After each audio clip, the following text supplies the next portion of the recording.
Bom dia, muito obrigada aí pela presença. É bom ver aí a família chegando. Então, obrigada. E também estendendo aí os agradecimentos, né, além das consins aqui intrafísicas, consciex aqui presentes, os organizadores, a equipe aqui do Tertuliário. Também quero agradecer o André, né, porque para a gente estar aqui, a gente tem um suporte em casa que faz a diferença, que aguenta as crises, né? Então, obrigada. Também queria registrar o agradecimento à Regina Camarano, que fez a revisão de português. Aí, infelizmente, depois da revisão dela, eu ainda fiz algumas alterações, então pode ser que tenham erros meus, tá? Não dela. Mas ela é muito querida e ajudou aí nessa parte. E também um agradecimento especial a Consecutivos, né? Que é a IC, onde eu voluntario e aonde eu bebo da fonte. Então, é uma instituição que a gente tem um aporte muito grande dentro desse processo da autopesquisa seriexológica. Tá? Então, essa é a tertúlia matinal de número 137, né? Hoje é dia 3 de março. Estamos aqui, então, para debater esse tema. Então, a ideia é... Eu vou fazer uma introdução aqui, mas a ideia é que a gente realmente converse, né, debata e realmente faça um processo de troca. Eu vou voltar aqui ainda. Tá na tela aí. Isso.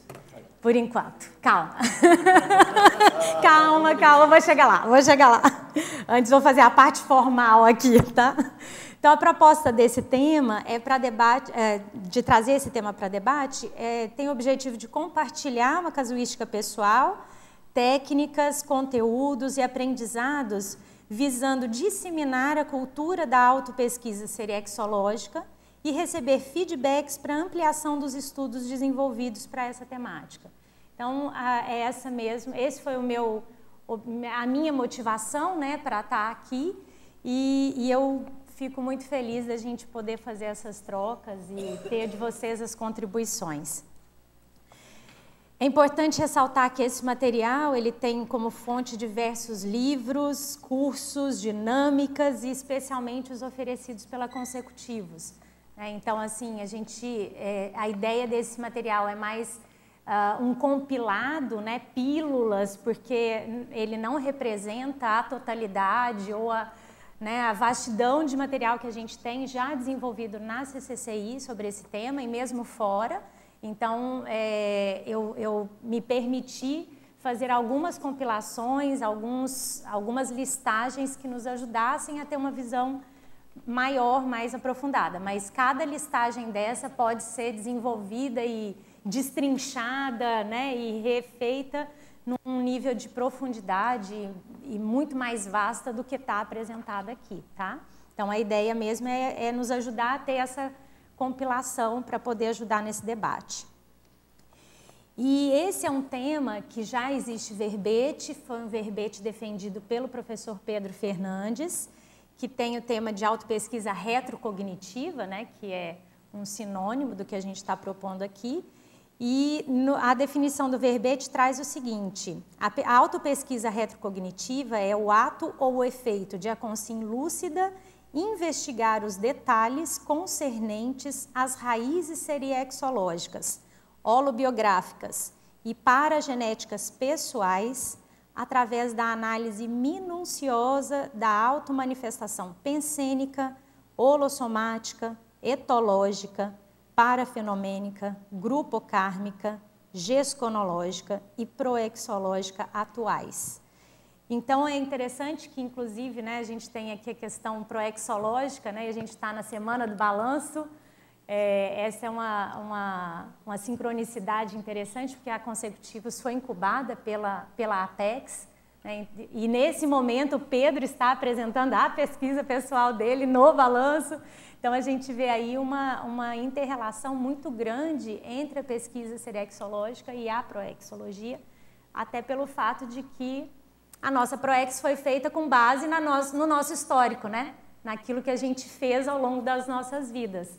Então, é um olhar do passado para compreender melhor o nosso presente e reperspectivar, né, o nosso futuro, evitando mimeses desnecessárias, enfim.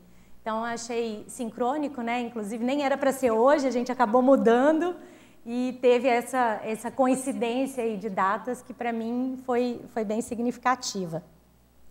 Então, só para a gente ter aí, nesse verbete, acho que vale a pena, né? Quem está interessado em estudar esse tema, vale a pena ler bastante esse verbete, como vários outros, mas esse tem lá 30 assuntos listados, né? Que te ajudam a encontrar esses rastros serexológicos. E o Pedro, ele propõe 6 vertentes, né, de pesquisa dentro dessa temática, nesse verbete. Então, ele coloca a questão do temperamento, dos atributos, do grupo karma, das parapercepções, da proex e da parhistória. Então, ao longo do nosso debate aqui, a gente vai trabalhando um pouco mais isso e a gente vai trazendo esses elementos para questionar e tudo mais. Então, feita essa primeira parte, né, para a gente aquecer aí o nosso debate, eu vou começar aqui com a minha casuística. Essa é a foto que vocês queriam ver, né? Mas, assim, eu reforço que a ideia é a gente realmente trocar, tá? Então, isso é só um aquecimento, mas vocês fiquem super à vontade para interromper, para perguntar, para conversar e a gente ir expandindo sobre os temas, tá? Então, essa daí sou eu com 4 anos de idade, esse é meu aniversário de 4 anos. É engraçado que eu me lembro muito bem desse bolo, eu era apaixonada com esse bolo, porque a mamãe deixava a gente escolher o bolo, né? Então, eu ia lá na confeiteira e escolhia o motivo do bolo. Esse bolo era cheio de aves, né? De passarinhos, assim, era bem bonitinho. E a hora que eu vi essa foto, eu falei, nossa, essa sou eu. Mas eu trago essa foto por quê? Porque, né, eu estou aí com 4 anos de idade e, assim como todas as crianças, eu morria de medo de injeção. Mas era um pavor, era uma coisa incrível, assim, que fugia do meu controle. Isso assim, primeiro, é supernatural, né? Eu acho que eu não conheço nenhuma criança que goste de tomar injeção. Porém, eu adorava ir ao dentista. Eu também não conheço nenhuma criança que adorava ir ao dentista. Então, aquilo me trazia, embora fosse uma coisa muito normal, muito natural, né, eu sempre tive o hábito de me questionar. É engraçado que assim, eu ficava assim, mas engraçado, por que eu tenho medo de injeção se, no meu autoconceito, eu me considerava tão forte, destemida? Aquilo me gerava um incômodo, né? Ter esse medo. Eu achava o máximo ir ao dentista e gostar de ir ao dentista. Os colegas morriam de medo de ir ao dentista. Falavam, não, eu adoro ir ao dentista. Eu vou no tio Ivan e quero que mais aquele tire o dente, que não sei o quê. Então, assim, é engraçado, né? Tomara que tenha cárie para eu poder cuidar. Adorar. É por isso que eu gosto de doce, entendeu? Para eu poder ir ao dentista. Mas é engraçado, assim, que isso, assim, é lógico que quanto mais nova, menos sistematizado, menos profunda era essa análise, mas esse traço de questionamento quanto às minhas manifestações, às minhas reações, eu trago desde a infância. E eu ficava assim, mas por que eu tenho medo de injeção se eu não tenho medo de outras coisas? Né? E aquilo foi me acompanhando, não era uma coisa que tomava, né, o meu espaço mental por demais, mas sempre que tinha necessidade de tomar uma injeção, aquilo voltava na minha cabeça. E já lá pela pré-adolescência, mais ou menos, eu comecei a falar, gente, se não faz sentido, isso é de outra vida. Eu devo ter morrido, alguma coisa, enfim. E aí eu comecei, lá pela pré-adolescência, associar esse medo a uma possível vida passada. Aí a gente entra na adolescência, né? Assim, a turma da pesada, então a turma era bem baguncenta. E aí, a época de Cristiane F., para quem tem uns 40 vai entender o que eu estou falando, quem não tem eu não vou evocar mais que isso. Aí, assim, a minha primeira constatação foi, poxa, morri de overdose numa vida passada. com certeza, por isso que eu tenho pânico da tal da injeção. Então, a minha primeira hipótese foi essa e ela me acompanhou por um bom tempo, talvez tenha me servido de salvaguarda, né, para eu nunca chegar perto de qualquer problema nessa seara, né? Cidade pequena, a gente tem convivência com muita coisa perto.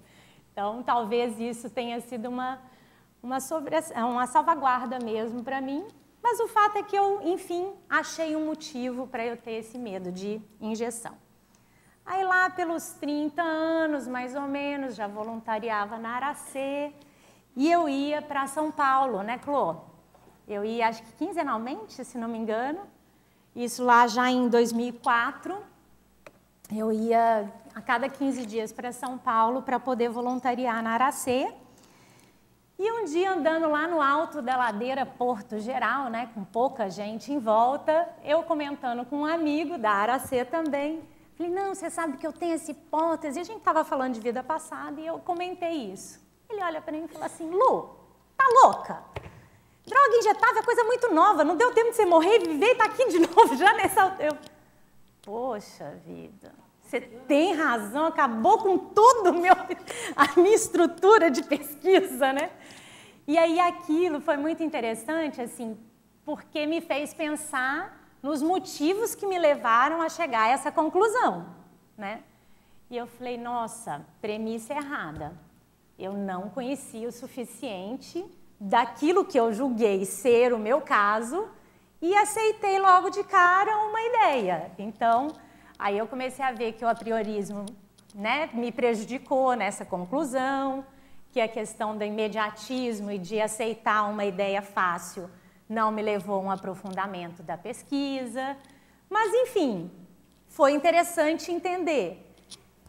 E aí, assim, o que também me induziu nesse processo, né?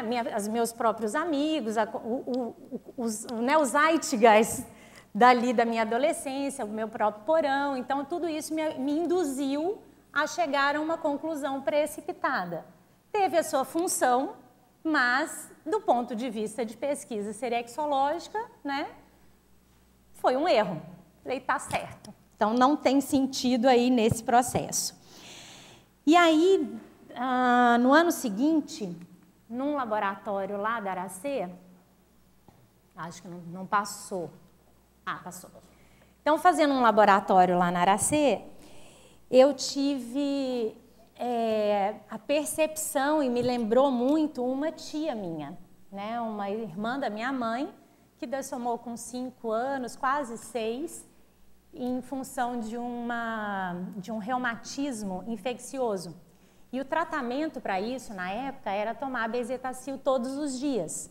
Então, você imagina o que é uma criança, né, com 5 anos tomando bezetacil diariamente.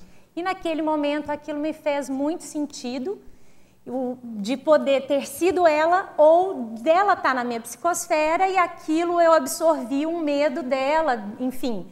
Então, aquilo me pareceu mais palatável, assim, falei, nossa, isso pode fazer mais sentido. E dessa história toda, assim, independente de confirmações, se eu não fui essa tia, se era mais um processo de assimilação pensênica, né, dela estar ali perto ou não, o que eu trago, assim, que eu extraio, que tem a ver com a nossa fala aqui hoje? Que é a condição de que a minha busca de respostas por aquilo que eu não conseguia encontrar respostas na minha vida, no meu dia a dia, eu associava imediatamente a uma possibilidade de vidas passadas. Então, ali naquele momento, eu falei, bom, para mim, o processo de vida passada é uma ideia inata. Porque não era uma coisa que se falava muito em casa, também não tinha nenhum problema, ninguém achava ruim, né? Meu pai não acreditava, banalizava, minha mãe era mística, então, enfim, para ela tudo faz sentido. Eu tenho um processo... Não, verdade, isso é ótimo, né? Eu tenho um lado da família que é ligado ao espiritismo, então não era um tabu, mas não era uma coisa que se falava, enfim.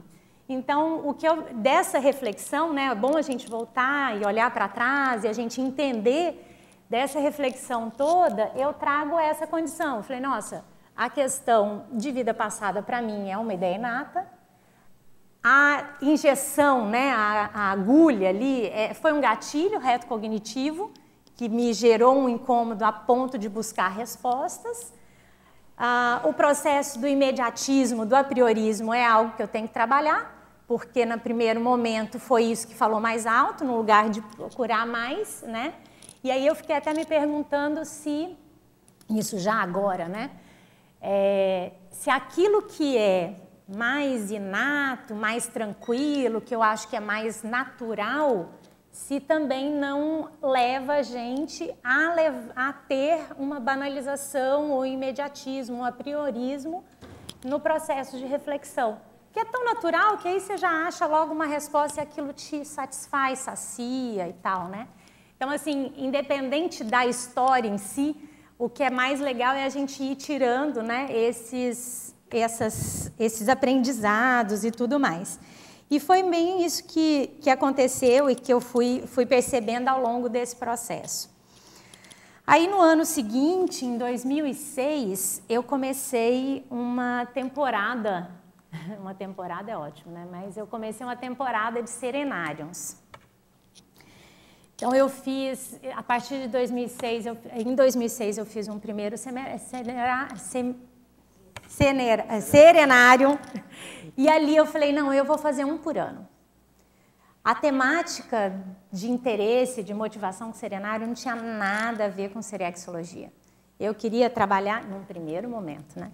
Eu queria trabalhar as questões de afetividade, emocionalidade, né? Aquele psicossono ambulante. A Thelma lembra bem disso, né? A Clô também, a Meire. Então, assim, isso era uma coisa que eu percebia que eu tinha que melhorar, que amadurecer, que trabalhar mais. E aí eu me propus a fazer o serenário como uma forma de compreender melhor o que era que gerava essa emocionalidade exacerbada e como que eu podia trabalhar. E foi um processo muito interessante, né? Eu fiz 5 laboratórios contínuos e a cada laboratório vinha uma camada a mais. Aí eu tinha um ano entre um e outro, eu ia me experimentando, me vendo, me percebendo. E aí eu fui percebendo que eu fui conseguindo me assentar mais em termos emocionais. E lá em 2008, que foi o terceiro serenário, o filme sugerido, né, para a gente assistir antes de entrar no laboratório foi o Minha Vida na Outra Vida. E foi um filme, né, a Thelma estava nesse serenário, ela que fez entrevista do serenário. E foi um filme que mexeu muito comigo, muito, muito, muito. Lógico que, né, já tinha a minha predisposição a entender a questão de outras vidas, né, que isso para mim era um ponto-chave. Tinha uma outra questão que fez muito sentido para mim esse filme, é que em todos os serenários vieram muitas ideias e algumas projeções envolvendo a minha família nuclear. Elementos da minha família nuclear, eu compreendia possíveis papéis deles em outras vidas, enfim, mas isso tudo eu não tinha sistematizado como uma pesquisa mesmo, de retrovida, nem nada, era uma coisa, fazia parte ali do processo. E aí também, em 2009 eu mudei para Foz, né? E eu tinha tido em 2008 uma projeção que mexeu muito comigo, que envolvia a minha mãe, meu avô, meu irmão, um tio e tal. E aí eu fui falar com a Beth, né? Falei, Beth, me ajuda, você que estuda grupo, me ajuda a entender isso. E aí a gente começou a conversar, ela me deu muitas dicas. E eu comecei a fazer, então, a minha árvore genealógica da família, né? Então, aí eu comecei a levantar todo mundo, é um processo de evocação, entender como é que cada um funciona, qual que é a minha relação com cada um, enfim. Então, assim, é interessante que as coisas vão acontecendo e não necessariamente eu estava fazendo uma pesquisa serexológica, eu estava fazendo uma pesquisa da minha vida atual e das repercussões que eu tinha dentro desse contexto, né, familiar, enfim. E aí, num próximo serenário,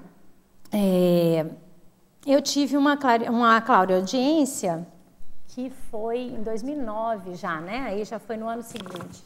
Eu tive uma clareaudiência que eu ia precisar do inglês e eu não ia estar pronta. Eu falei, nossa, que legal, né? A gente já pode fazer pergunta? Pode fazer pergunta. Vamos lá, isso é só para aquecer. Quando você botou a foto ali, o slide... Acho que está sem... Vamos trocar. Aí. Ok. Me fez refletir para questionar da seguinte forma. Depois de você ter visto o filme, como é que você viu e reavaliou a sua hipótese inicial de você e sua tia? Esse foi um ponto que eu te trouxe. Que aí, assim, isso ficou mais forte. Porque, se imagina, se eu fui uma irmã da minha mãe, eu ressomo naquele mesmo contexto, como filha da minha mãe, quer dizer, a minha mãe passa a ser uma peça extrema, já é, né? Por natureza, mãe já é, né? Mas ela toma um vulto ainda maior, né? Eu sinceramente não sei se eu fui essa tia, tem questões que muito até falam, não, pode realmente não ser, mas ainda assim, se ela estava na minha psicosfera desde a infância, né? Ela dessomou no dia do aniversário da minha mãe. Então, isso também é um ponto, né, difícil. Eu falava, poxa, mas se eu fui, por que eu fui dessomar no dia do aniversário dela? Né? Maldade. Enfim, isso é um trauma para ela. Enfim, ela não lida bem com o aniversário. Então, você vê que a coisa é muito mais séria, né? E aí eu comecei a pensar, falei, então, peraí, se isso existe, qual que é o meu papel dentro desse grupo? Né? E ligou exatamente essa projeção, eu me lembro bem, que ela me motivou a desenvolver, a pesquisar mais, porque ela ligou pessoas muito chave, né? O meu avô, o pai da minha mãe, ele tinha um processo de carinho comigo muito forte e não era um padrão tão natural dele, ele era mais assim, mais afastado e tal, mais do jeito dele, e ele tinha adoração por mim, assim. Então, ligou ele, o meu tio, esse irmão que aparecia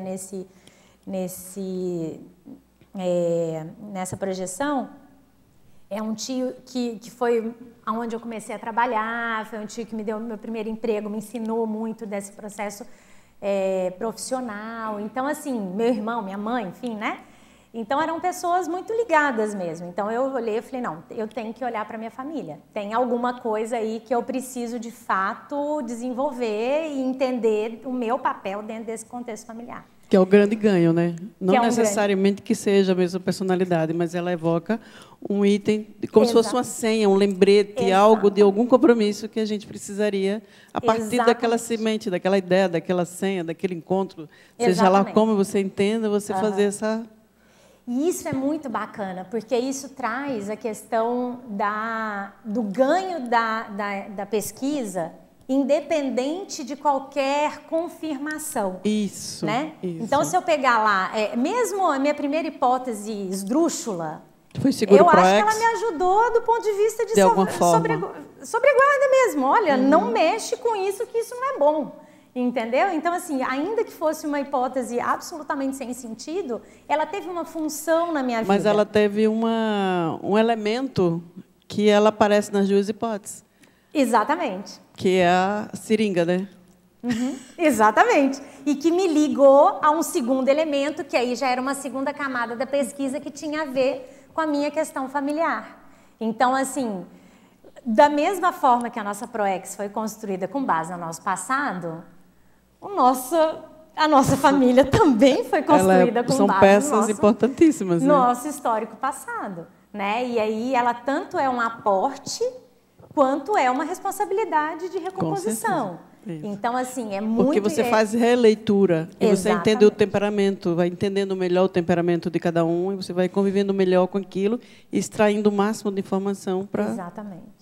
E o como que você funciona com cada elemento, né? Então, assim, esse processo de levantar, né, a biografia da família atual, levantar os parentes, as relações, isso foi muito rico do ponto de vista de entender melhor e sair daquela superficialidade do nosso jeito comum de viver e de lidar com as pessoas. Imagina, se tem uma coisa mais comum do que família, né? Então, peraí, então deixa eu entender qual que é o meu papel aqui dentro.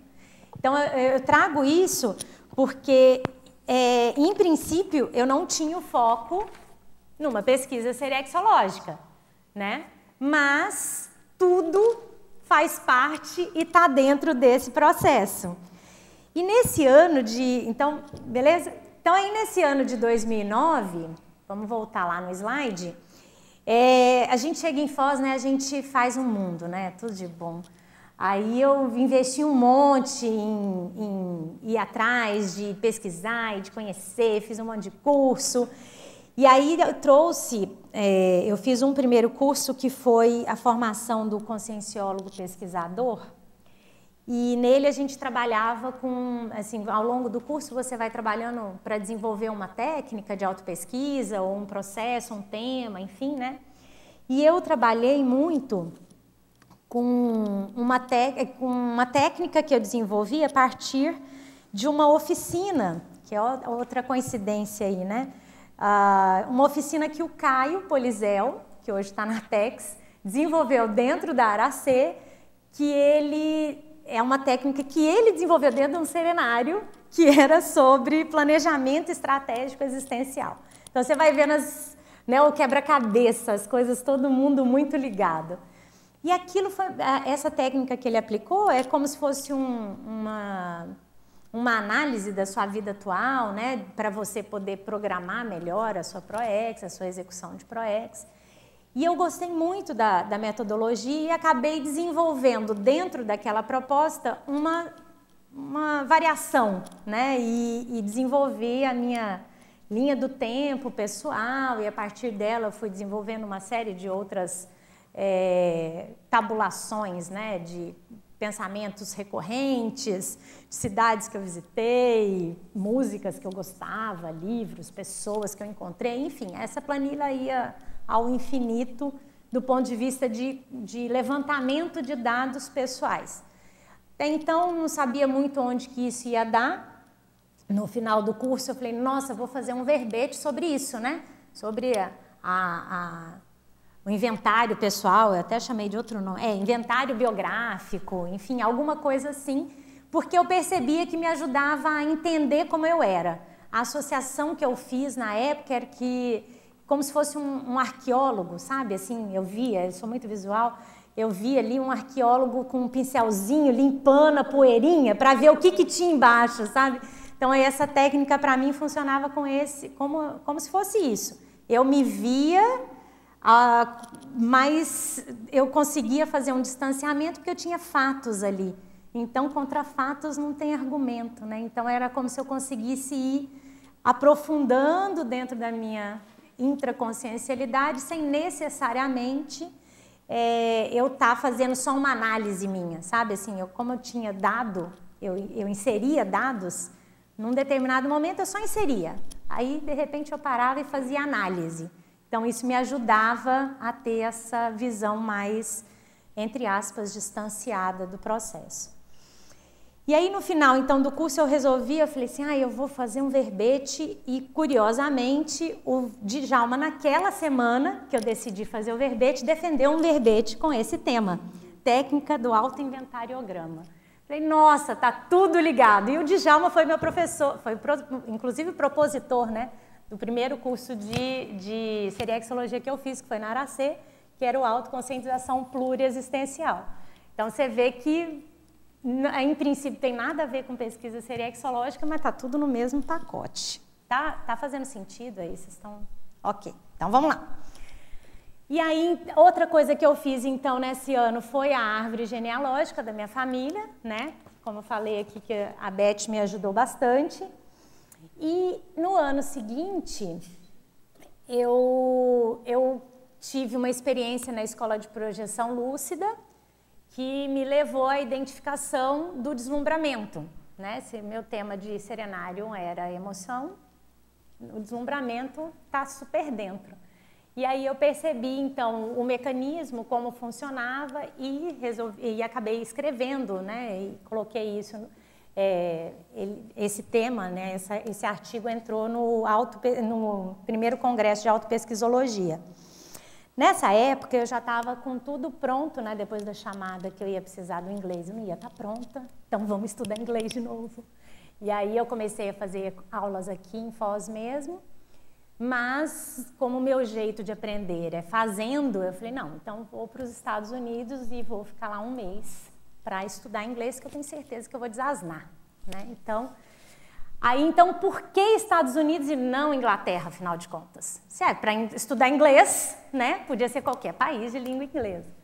Mas aí vem uma outra condição, né? Eu já tinha feito várias tentativas de inglês, de curso de inglês, e sempre com professores de inglês britânico, e a coisa não fluía, né? E um belo dia eu entrei numa escola americana, que era o CCAA, e vai saber se porquê, né? Mas, enfim, a confluência de todos os fatores me fez, enfim, vencer um ciclo todo do inglês no CCAA. E aí, o meu processo de querer entender o porquê que uma coisa funciona de um jeito e outra não funciona do outro. Pra vocês terem noção, eu tinha uma professora, que era uma grande amiga minha, ela era professora da cultura inglesa, e como eu não tinha tempo, né? Porque na infância não tinha escola de inglês em Sacramento, né? E depois que eu fui para Uberaba, eu já trabalhava, estudava, enfim, não tinha tempo. Mas eu queria muito aprender inglês. Ela, não, Lu, eu te dou aula. Eu não tinha carro. Ela me pegava no trabalho, me levava para casa na hora do almoço. A gente fazia aula de inglês na hora do almoço, ela me levava para o trabalho de novo. E nem assim funcionou. Mas no tal do CCAA funcionou. Eu falei, por que com toda aquela mamata dava certo, não deu certo, e agora que eu tenho que vir e tal, deu certo? Aí eu comecei a ver, falei, poxa, eu entendo melhor o sotaque americano. É muito mais fácil de entender do que o sotaque britânico. Logo, se eu vou estudar inglês, eu vou para os Estados Unidos e não para a Inglaterra. Lógico, né? E aí foi por isso que eu escolhi os Estados Unidos. Na época, o Luciano Mello já estava lá. E se eu vou para os Estados Unidos, vou logo aprender em Nova York, né? Que é o centro dos Estados Unidos. Aí falo com o Luciano, Lu, vou para os Estados Unidos ficar um mês aprendendo inglês. Ele, nossa, que legal. Então, vou para Nova York. Ele, se você quer aprender inglês, você vai para qualquer lugar, menos para Nova York. O inglês daqui é mal falado, você vai ouvir de tudo, menos um bom inglês. Eu falei, poxa, então para onde eu vou? Ele, por que você não vai para Boston? Eu, Boston? O que tem em Boston? A Harvard. Eu falei, opa, eu já estava na Hopper, né? Harvard de referência de educação. E, nossa, fechou. Harvard, Boston pode ser um bom lugar. Aí, falei, vou estudar, vou pesquisar. Aí pesquisei um pouco sobre Boston, liguei para uma outra amiga minha, que também mora nos Estados Unidos, ela também é lá de Minas. E aí eu falei, nossa, olha, eu estou indo para aí, vou ficar um mês e tal. E inicialmente eu tinha pensado em Nova York, mas um amigo meu me falou para ir para Boston, o que você acha? Ela, nossa, perfeito, Boston é uma ótima cidade, eu moro em Salem, que é do lado de Boston, então no final de semana você ainda pode vir passar aqui em casa. Fechou. E aí naquele ano também a gente estava atendendo um cliente americano na Hopper, que era de escola de inglês, e acabei ganhando uma bolsa de uma semana de curso, enfim. Aquela confluência, né, de fatores que me levou então a estudar não só nos Estados Unidos, como na Harvard Square, né? A escola era na Harvard Square. Eu falei, nossa, perfeito. Então, aí eu tenho aí a questão da Harvard sendo uma questão de senha, né? Para eu ir para aquele lugar, ela serviu como isso, como essa isca, né? Para eu escolher o lugar.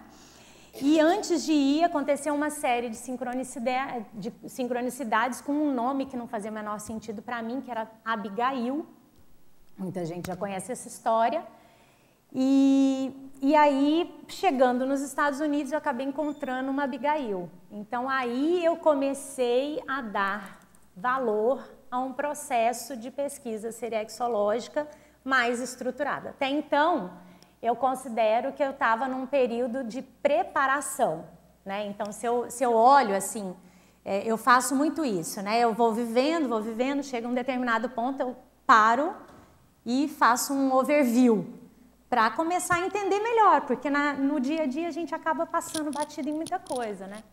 E na hora que eu olho para trás, assim, eu não tinha isso como ideia, né, no meu processo de pesquisa, mas eu estava trabalhando o processo emocional, psicossomático, estava trabalhando o processo grupo kármico, familiar, um processo ali do meu contexto pessoal. De repente, eu começo a desenvolver mais um olhar, né, de querer entender as minhas recomposições, as minhas afinidades ali, e eu falo, nossa, isso foi realmente uma preparação, né, o próprio processo do deslumbramento, de assentar, né, para a gente não ficar, ai, achei, e o que você vai fazer com isso, né? Então, isso tudo para mim foi um processo de preparação para, de fato, entrar numa pesquisa serexológica mais aprofundada, né, com menos apriorismo, com menos apaixonamento, se é que isso é possível dentro, né, de uma pessoa que naturalmente é empolgada. Mas, enfim, isso com certeza me ajudou muito a não ir na empolgação, mas a segurar e tentar entender, ainda que tivesse, né, momentos de exaltação, a colocar o pé no chão e querer aprofundar e não ficar só no impacto, né, das descobertas. Então, lá nos Estados Unidos, me chama a atenção que eu fiquei em Washington, né, antes de ir para Boston estudar, a gente fez um tour ali e em Washington eu vi uma casa que eu gostei muito dentro da Universidade de George Washington University, acho que era muito perto do hotel, e um dos prédios dessa casa, Washington University, isso, e um dos prédios da universidade, né, era um prédio bem pequenininho, bem na esquina, assim, que não chamava muita atenção, mas para mim chamou muita atenção, e eu quis, inclusive, tirar foto desse lugar, porque enfim, eu gostei daquela casa. E aí, depois de muito tempo, eu vou ver que o nome desse prédio, né, é o nome do filho da tal da Abigail que eu encontrei, né, mas isso eu fui descobrir muito tempo depois. Então, assim, você vê que já tinha ali um processo de atração, né, até a própria reserva. Eu fiz a reserva daqui do Brasil, não fazia a menor ideia do que tinha em volta, né, e curiosamente tinha essa universidade com esse prédio, né, tinha o FMI e o Banco Mundial. Eu tô enrolada. Aí depois, na casa que eu fiquei lá em Boston, tinha um quadro de cada membro dessa assim, de 3 membros dessa família, né? A família é muito maior que isso, mas assim, tinha o quadro da tal da Abigail, do marido dela e do filho dela, desse mesmo filho que tem o nome desse prédio. Então, essas sincronicidades, essas repetições me fizeram a levar mais a sério aquele processo, aquela descoberta, né? E aí eu entendi o porquê que eu ia precisar do inglês e eu não ia estar pronta. Até hoje eu estou mais ou menos, né? Então, assim, que realmente a gente precisa, né, do idioma para poder ler aquilo que não é tão comum, né? Não é uma família que chegou muito, assim, no Brasil, do ponto de vista de influenciar e tal, né? Então, a gente não tem muitas coisas sobre eles aqui no Brasil, mas lá tem 1 milhão de coisas. Então, esse foi o ponto fundamental e que eu considero que foi o meu primeiro passo real de uma pesquisa serexológica mais estruturada, né? Então, de 2010 para cá, eu venho trabalhando esse tema. Aí, a primeira coisa que eu fiz, né, para estudar eles, né, porque embora eu tenha encontrado a mulher, né, a tal da Abigail, me chamou a atenção a família, então eu tenho essa coisa de grupo, né? Eu não consigo ver só um, eu acabo vendo o grupo todo. E aí eu acabei fazendo, então a minha primeira coisa foi fazer uma árvore genealógica deles também, né? E aí eu comecei a fazer comparações, será que tem coisa deles? Será que eu tenho gente na minha família que tem a ver com eles? Será que, enfim, aí eu comecei a fazer esse cotejo familiar, né, entre as duas famílias. Depois disso, uma coisa que também me chamou muita atenção na viagem e que eu não tinha a menor ideia, mas que isso passou a ser uma técnica a partir daí, né, Roberto? Que são as exposições temporárias. Eu cheguei a encontrar essa mulher, né, esse nome, Abigail, lá, que fez sentido no momento, a partir de uma exposição temporária no Arquivo Nacional de Washington, que era As Mulheres e a Revolução. E e ela era a mulher que representava ali aquele contexto. Então aquilo me chamou atenção, até porque assim, a forma como o guia falava dessa exposição, eu falava com o Luciano, você reparou? Por que ele dá tanta ênfase nessa exposição? E assim, eu estava indo lá para ver, né, a Constituição Americana, a Carta de Independência, né? Engraçado ele dar tanta ênfase nessa exposição. E aí na hora que eu vi a mulher, eu bambiei, eu falei, opa, então tá, tem alguma coisa aqui. Aí lá em Boston, eu fui no começo do ano, né, dezembro, eu cheguei nos Estados Unidos 24 de dezembro de 2010. E aí eu comecei a estudar em janeiro e logo teve o feriado do Martin Luther King, porque ele faz aniversário, acho que 6 de janeiro, alguma coisa assim, bem no comecinho de janeiro. E aí, como era feriado, eu fui para o Museu de Ciências e chego lá, estava tendo uma exposição sobre raça.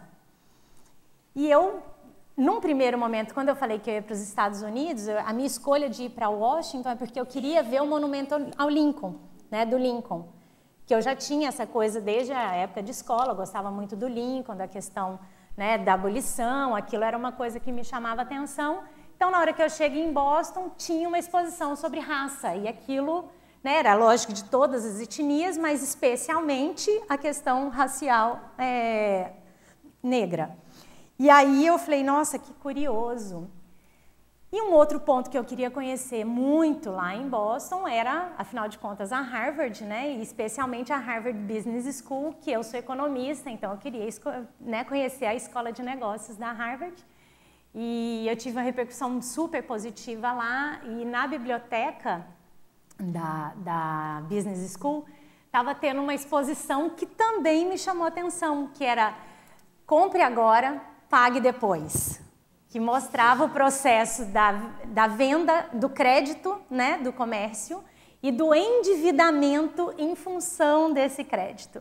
Então, eu, enquanto economista, né, trabalhei no comércio a vida inteira, de um jeito ou de outro, falei, nossa, que engraçado, como é interessante, né? Aí, a partir desse momento, eu falei, agora toda vez que eu for no museu, eu quero ver o que tem de exposição temporária, porque, afinal de contas, se eu estou lá naquela época, se nada é por acaso, vai ter alguma informação quente para mim. Então, assim, eu acho que isso é interessante para a gente ter enquanto curiosidade, né, sadia dentro de um museu também, para ver qual que é a afinidade que você tem naquele momento que tem uma exposição temporária ali, né, na mesma época que você vai. Então, assim, isso enquanto técnica, né, enquanto metodologia, foi uma coisa que me chamou a atenção. E mantendo aquela ideia, né, de preparação, a partir dessa pesquisa, então que eu voltei e comecei a estudar, na época o Nonato trabalhava comigo e a gente conversava muito sobre essa pesquisa. E aí, a partir de uma conversa do Nonato com o professor Valdo, surgiu essa possibilidade da gente montar, né, de ser montado, né, um curso sobre pesquisa seriexológica no holociclo. E aí, a partir desse grupo, chegamos na Consecutivos. E eu dentro desse processo, né, então eu vejo que tem muito a ver com o meu processo de ProEx mesmo, né, o que eu estou fazendo, o que eu estou desenvolvendo dentro da pesquisa de seriexológica, eu acho que tem muita relação com a minha, dentro da especialidade, né, da seriexologia, acho que tem muito a ver com a minha ProEx. E uma coisa também que aconteceu em decorrência dessa pesquisa, que ficou muito evidente, foi uma potencialização do desenvolvimento de processos mentais somáticos, né? Então, eu comecei a dar mais aula, a desenvolver mais cursos, a fazer, né, um processo de escrita, né, a valorizar isso dentro de um contexto, né, mais estruturado. Então, assim, por isso, né, a gente vai olhando aquela minha ideia de que até então era uma preparação para algo que ia acontecer e que eu devia, né, assim como o inglês, eu tinha que estar pronta para dar conta do trabalho que ia acontecer.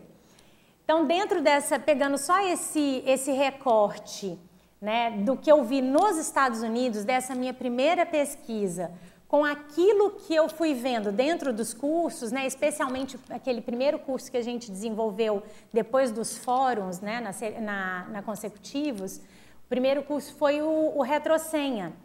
E o Retrosenha ele tem essa metodologia de levantar holopensenes prioritários, né? Então, se eu fizer um recorte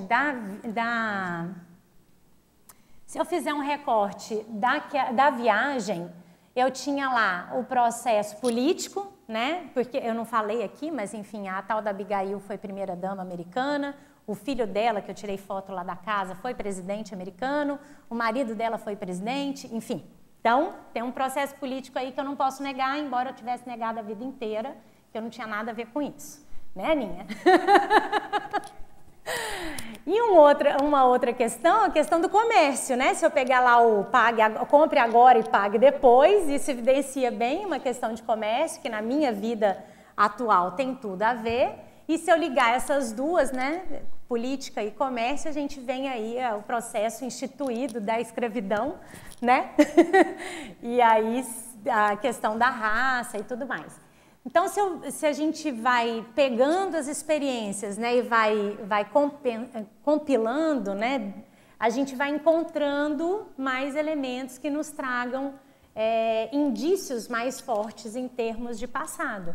E foi mais ou menos esse o exercício que eu fiz, né? Então, se eu tenho, né, pela minha condição atual de vida e por elementos que eu fui elencando dentro até de um momento que eu começo a pesquisar mais a serexologia, uma relação forte, uma condição forte com o comércio e com a política, quais são as recomposições, quais são as responsabilidades evolutivas que esses grupos tiveram ao longo das vidas, né? Qual que é o rastro a ser recomposto aí dentro desses grupos. E aí, com essa, né, a partir dessa análise, dessa premissa evolutiva, né, que se eu identifico de onde eu venho, eu mais ou menos sei o que eu preciso recompor, né, qual que é o rastro negativo que esses grupos deixaram. E aí eu comecei, então, proativamente, né, a propor atividades dentro dessas temáticas, né? E comecei a estudar mais e propor as atividades dentro dessa temática. Então, ali tem a primeira noite de gala, né? Que eu me propus a ir como americana. E foi muito interessante porque nós tivemos 13 pessoas que foram de americanos, né? E os Estados Unidos é o patinho feio dos países, né? Cá para nós, né? Nunca foi tão bem visto assim entre nós. E aí me chamou a atenção que foi o 6º país mais representado na noite de gala. Então, para mim, aquilo falou alto, né? Que era um reconhecimento de que tinha coisa para fazer dentro desse processo. No livro, né? Que eu fui organizadora e somos 12 autores. Tem um processo de grupo muito grande, né? Então também tem a ver com o meu processo lá né, a grande árvore genealógica da conscienciologia ali desse momento atual, estava aí nesse grupo, nesse livro, e foi quando eu propus um verbete de autoposicionamento serexológico. Então esse foi um capítulo do livro que depois se tornou verbete dentro exatamente disso. Se eu reconheço de onde eu venho, qual é a minha responsabilidade dentro desse grupo? Então, aí, a partir daí, foi desencadeando outros eventos que também em 2016, a gente fez o curso de Estados Unidos, História e Holokarma, tentando identificar exatamente qual a responsabilidade, né, dos Founding Fathers no modelo americano atual, que tem seus bônus e seus ônus. Então, a ideia já de pensar nessa recomposição política, né? Em 2018, nós tivemos a abolição e Seriex, né? A Suelen estava lá como professora, quem mais estava? A Ana Cláudia estava lá como professora. Acho que estamos aqui representados, né?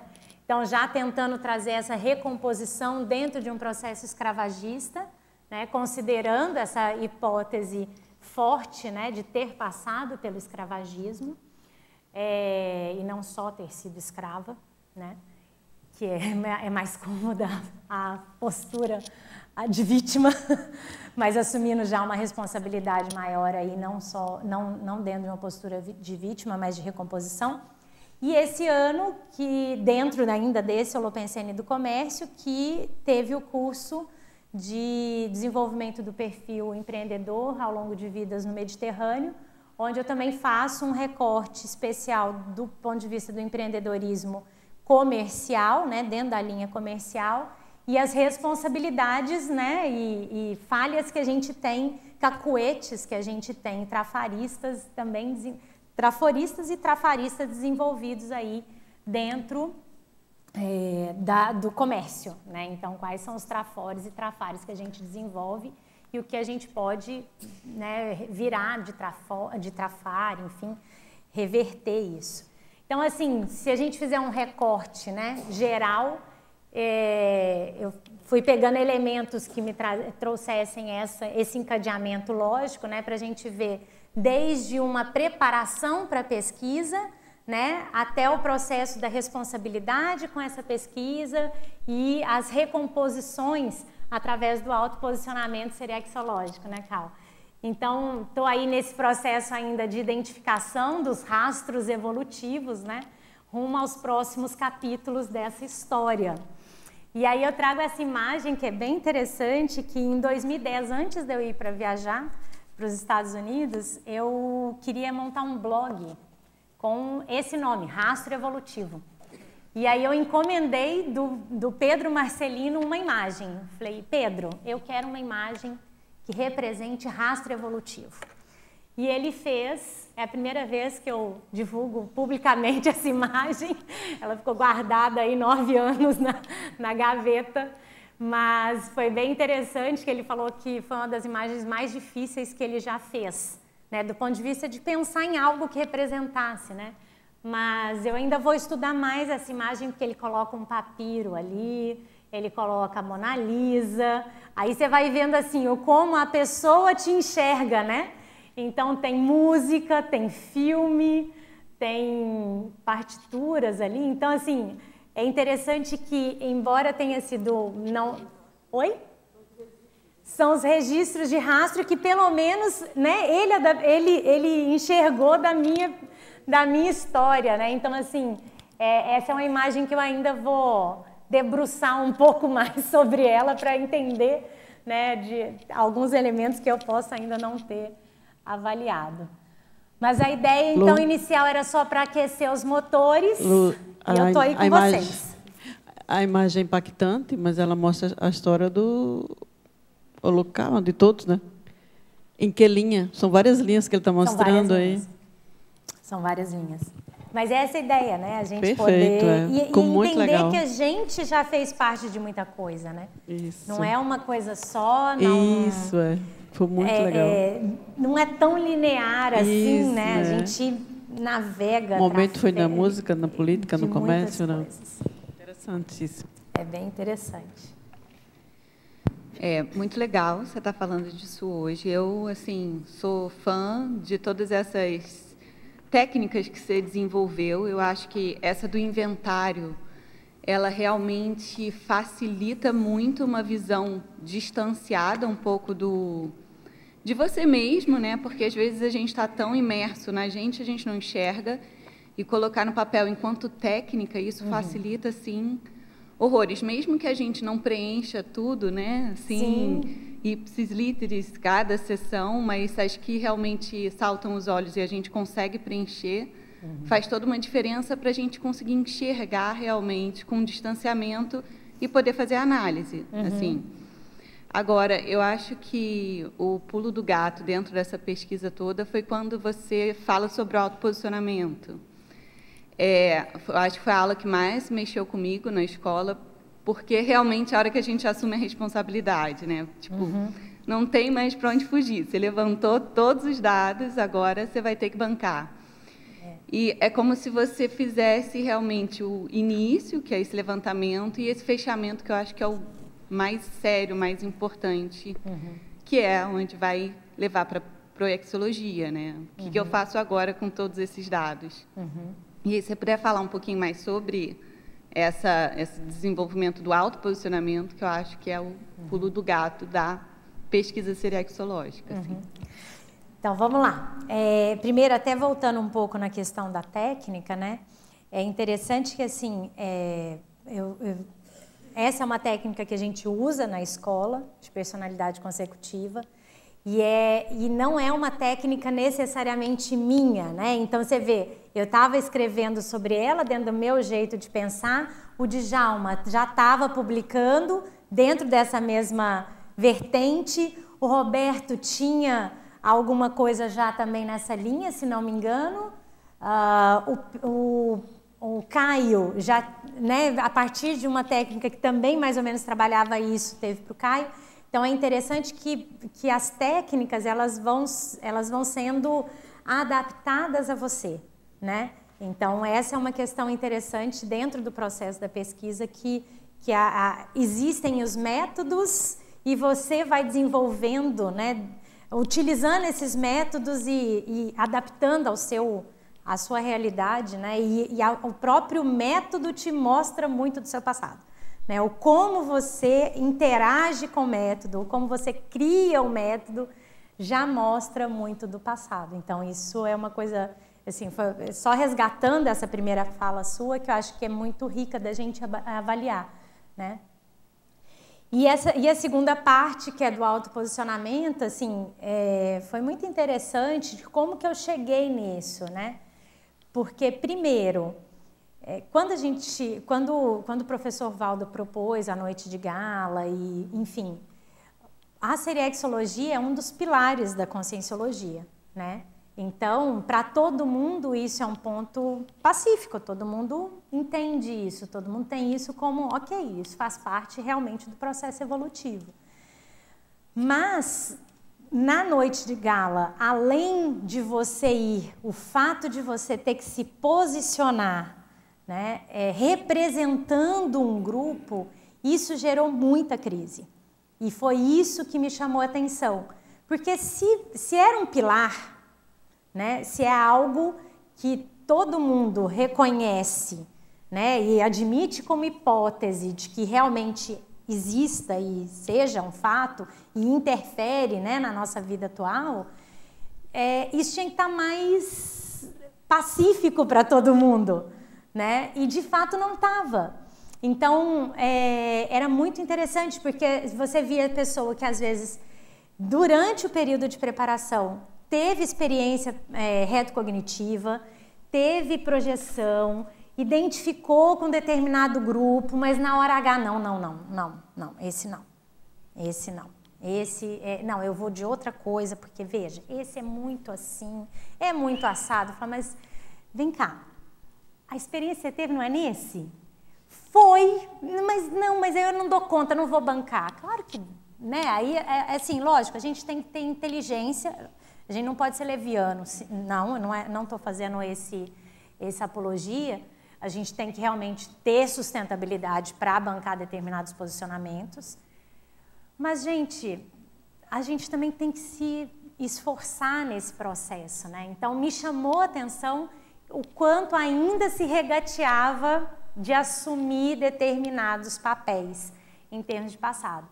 Então, por isso que assim, até eu nem estava pensando, quando eu propus o livro, eu nem estava pensando necessariamente num capítulo. Isso não era uma coisa, era mais do ponto de vista de organização mesmo, de estruturar e chamar as pessoas e tal. Mas esse ponto me chamou a atenção, que eu falei, ainda que seja um pilar da conscienciologia, a gente ainda regateia muito para assumir isso dentro da nossa realidade. Então, por isso veio a motivação e também isso me fez querer trabalhar mais, assim, com outras coisas. Então, por exemplo, eu tenho absoluta certeza, eu tive uma projeção, eu tive uma retocognição, que eu fui escravagista. Não, eu não tive. mas eu tenho hipótese, pelo meu processo comercial, pelo meu processo político, pela minha identificação com a própria raça negra, pelo meu processo, né, de ali lá atrás na escola, de ter desenvolvido o interesse pelo Lincoln, enfim, são muitas variáveis. Então, por que não propor? Por que não fazer? Eu não tenho certeza, eu não tenho fato, mas os indícios já eram suficientes para fazer. E eu acho que isso a gente pode ser mais proativo, né? E foi interessante que agora, falando, me lembrei, tem muita coisa que a gente vai fazendo conexão, né? É bom apresentar, viu, gente? Vale a pena. É uma boa técnica. No campo do Abolição em Série X, eu estava na coordenação ali do campo, né, de um dos campos, e entre um aluno e outro, que foi entre a Lu e o Fran, eu estava ali pensando na organização, quem era o próximo, né, os alunos, a fila ali e tal. E a Consciex falou, sabe, professora Luciana? A Luciana já tinha saído, o Fran já estava, né, ali. Então, não era, né, para a Luciana, era para mim mesmo. Sabe, professora Luciana, a gente não precisa saber o todo para fazer a nossa parte. A gente não precisa compreender tudo para fazer o que a gente tem que fazer. Você só precisa fazer o seu pedaço, que as outras pessoas vão chegar. E aquilo me impactou muito, porque muitas vezes, pelo menos eu, tá? Não estou falando isso enquanto generalizar, mas pelo menos eu espero saber com certeza o que tem que ser feito para poder fazer. E às vezes o que você precisa é fazer o que você está cheirando, né? Passando no crivo, é cosmoético, é pró-evolutivo, vai ajudar. Não precisa ser grande, faz o pequenininho. Você está com cheiro, faz uma palestra, apresenta um debate, sabe? Faz alguma coisa que vai dando liga e aproximando as pessoas que têm a ver com aquele contexto para poder fazer. E o autoposicionamento, ele está dentro disso, né? Então, assim, o que eu já identifico de passado, independente do nível de clareza que eu tenho, independente, né, do meu sonho de retrocognição, né, Dai, que é um longa-metragem com trilha sonora, né? De preferência DVD duplo, gente, podia ser. Mas se eu só tenho um pré-trailer, pô, vamos trabalhar com pré-trailer, é o que eu tenho na mão, entendeu? Então, assim, eu acho que isso que é o mais bacana do processo, quando a gente inverte a roda. Então, eu não mais fico esperando que alguém me fale sobre o meu passado. Então, Valdo não está mais aqui, e quando ele estava também, ele só falou, vai em frente, você está no caminho certo. Então, ele deu maior força. Então, ok, eu vou em frente, Só que aí a gente inverte um pouco dentro desse processo. A ideia do autoposicionamento seriexológico é a gente inverter o processo. É deixar de ser passivo seriexológico e passar a ser proativo seriexologicamente, né? Então, o que eu posso fazer já com os elementos que eu tenho, que isso pode trazer um conjunto de recomposição que eu nem imagino. Dali, porque, por exemplo, só mais uma questão. O curso da abolição não surgiu do início, assim, vou fazer um curso de abolição. Não. Ele surgiu como decorrência do curso dos Estados Unidos.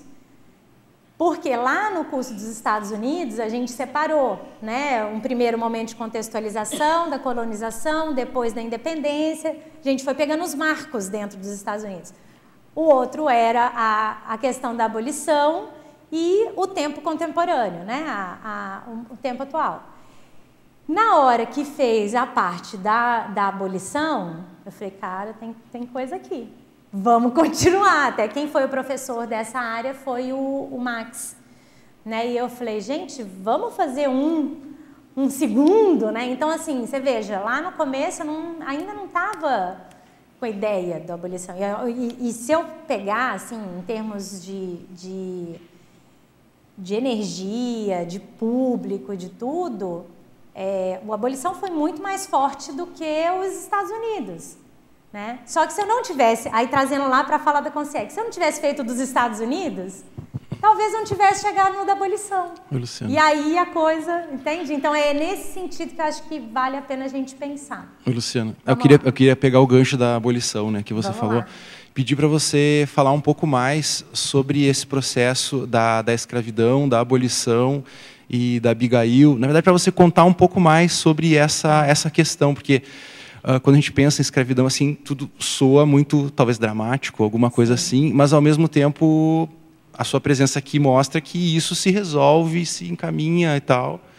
Então, ao menos... Pois é, você está aí. Não, mas, sim, claro, a gente caminha, é verdade. Caminha, então. A gente caminha, isso é fato.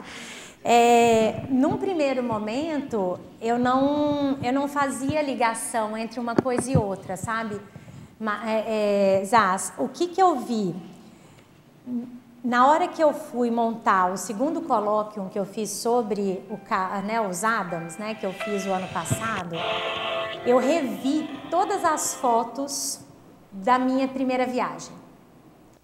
E aí eu percebi o quanto tinha questão ligada à escravidão e que na hora, como o negócio, né, foi tão forte a sincronicidade do nome, que na hora que eu vi o processo da Abigail, essas outras coisas ficaram meio que em segundo plano, assim, não tinha aquela mesma força, né?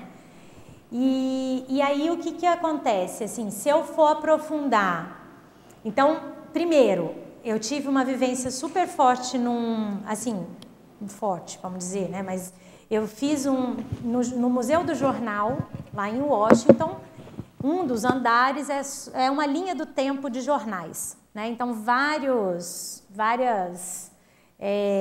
armários com jornais. Eu falei, ok, vou fazer uma técnica, né, que o Roberto fala muito de tactismo. Fechar o olho, exteriorizar a energia, vou andar nesse corredor. Tinha pouca gente no museu, deu para fazer isso sem trombar em ninguém. Falei, eu vou parar num determinado momento que eu sinta mais energia. E eu parei no 1830, a sociedade americana está dividida em função do processo da escravidão. E eu tirei foto disso, enfim, tinha o processo lá do Museu da Raça, teve um encontro assim com uma pessoa, um guarda da Galeria de Arte de Washington, que eu estava na praça, né? Tem uma praça ali de esculturas que faz parte desse museu, e ele fez reverência, do nada, Good morning, my queen. E era um negro. Quero que você conheça uma... E era o museu. E aquilo me impactou, enfim. Então, tem uma série de coisas que foram acontecendo que eu não necessariamente ligava uma coisa com a outra. E, assim, a Abigail, nem ela nem o John, assim, eram os grandes defensores da causa abolicionista, embora tivessem muita simpatia com a causa. Ela, inclusive, se você pegar na Wiki em português, uma das poucas coisas que fala sobre ela é que ela peitou a sociedade e levou uma criança negra para a escola.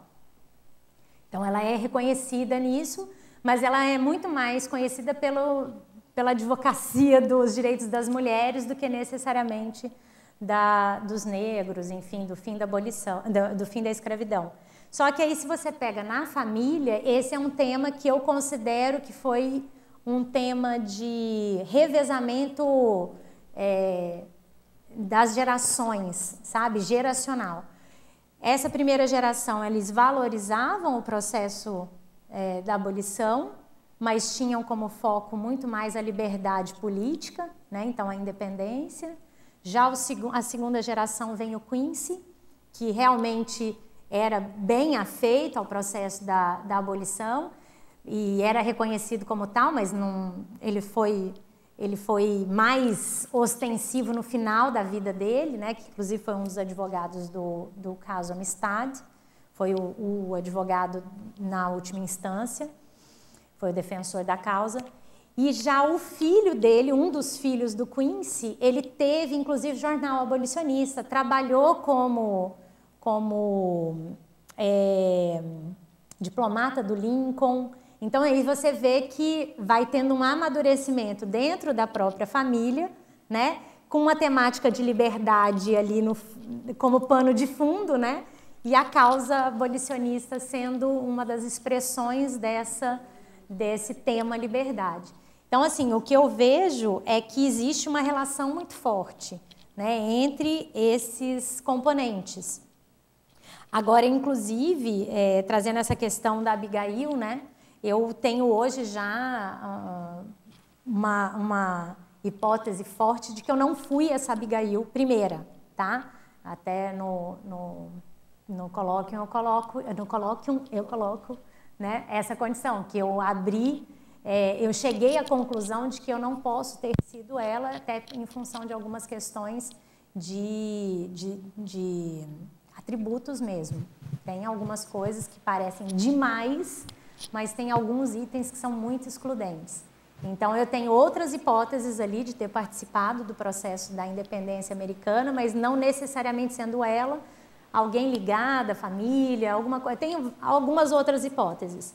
E existe lá naquela terceira geração, sim, uma personalidade que eu ainda estou pesquisando, que também chama Abigail, e que aí eu acho que tem mais perspectiva, tem mais possibilidade de ter sido. Mas, enfim, ainda estou em estudo. Tá? Ok? Luciana, beleza. Voltando a uma fala que há pouco você... Não espero mais alguém que fale do meu passado. Eu vejo que eu começar a mexer no meu passado é como retirar um livro de uma pilha. Uhum. Se eu tiro o meu livro, mexe com toda a pilha. Uhum. E como é que você trabalha isso com todos aqueles que são parceiros? Porque, na verdade, tem parceiros da mesma época, das mesmas vivências do passado aqui. Sim. Como que você consegue trabalhar isso? Eu não sei se eu entendi bem a sua pergunta. Se eu não responder, você me traz de novo, tá? Tá. Eu acho que, na verdade, essas parcerias, elas só ajudam. Porque, especialmente naquilo que é ponto cego, as amizades, elas são, assim, batatófilas. Elas te trazem um nível de realismo que não dá para você negar. Então, por exemplo, um caso bem real, tá? Eu sempre neguei o processo da política. Eu sempre neguei. Eu não tenho nada a ver com política. Política e religião são duas realidades que eu sempre neguei. Tá? Sim. Tá. Aí, na primeira turma ali da escola, eles me jogaram na cara a questão da religião. Eu ainda tive que digerir, enfim, né? Mas a dupla... Imagina, é pura religião, não tem jeito de eu negar. E a política é a mesma coisa. Não, gente, mas olha, o objeto de estudo dele é o protestantismo, é o calvinismo. Tem tudo a ver, né? Não dá para negar. Ele nasceu dentro de uma família, né, de pastores. Gente, não dá para negar. Ele está no processo de... Tá, então, desculpa se eu peguei aí, né? Mas o que eu quero dizer é assim, meu parceiro. As amizades e a família, elas te dão indicadores muito fortes. Então, política.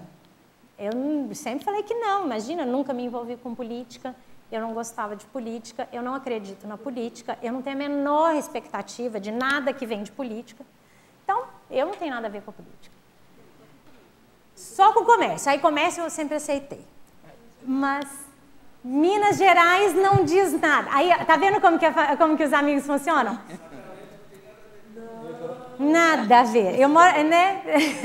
Se eu pegar só esses dois, eu pensei em Sacramento, é o nome da cidade, né?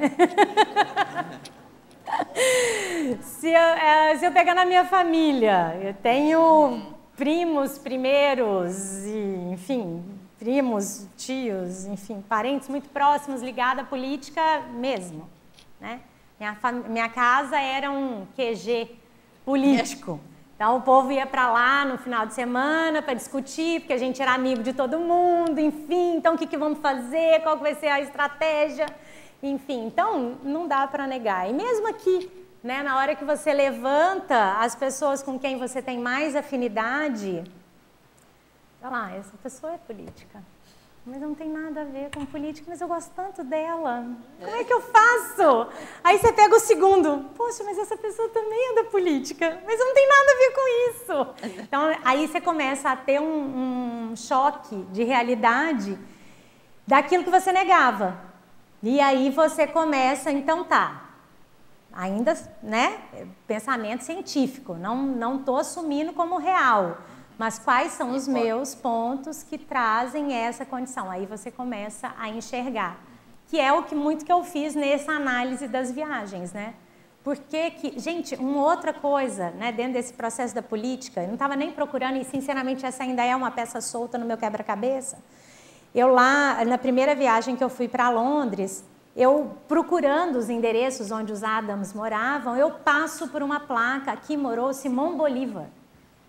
O libertador das Américas, né? Das Américas espanholas. Eu, nossa, curioso, nunca, né? Aí eu vou para Paris, na sequência, nessa mesma viagem, estou passando por um lugar nada a ver, indo para a biblioteca. Aqui morou Simão Bolívar. Eu falei, mas gente, eu não estou procurando essa pessoa. E por que essa pessoa está me procurando? Entendeu? E aí, o quê? É um cara político, bélico, né? Então, você começa a ver que as peças, elas vão chegando. E lógico que a gente tem uma tendência a escolher as peças que a gente quer para o nosso quebra-cabeça. Mas quando a gente faz esse processo mais de realidade, de autossinceridade, você começa a trazer as pecinhas que você achou que fosse de outro quebra-cabeça. E eu acho que as amizades e o grupo ajudam muito nisso, né? Eu vou só passar aqui para a Aninha, já trago aqui. Não estou te ouvindo. Tudo. Pega outro, então. Tem outro próximo? Vamos pegar outro aí. A gente passa ali para o fundo. Não pega esse. Passa esse daqui. Marquês, você pega esse, passa esse daqui. Ok.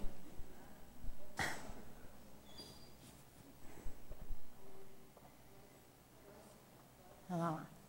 Luciana, assim, acompanho uma parte das suas pesquisas, né? Já tem um tempo. E você falou de algumas coisas que eu acho muito interessantes, assim. Eu estou fazendo aqui um levantamento de traços seus, assim, e tem muita coisa interessante sobre essa parte da pesquisadora, sabe? Dessa postura de pesquisadora que você tem, que eu sempre vi em você desde que a gente se conhece. Que é essa coisa de estar atenta, de valorizar os sinais, né? E assim, de você ter um questionamento, né? Então, é uma postura realmente diferenciada dentro das suas pesquisas, assim. E você vai atrás, você tem uma proatividade para isso, né?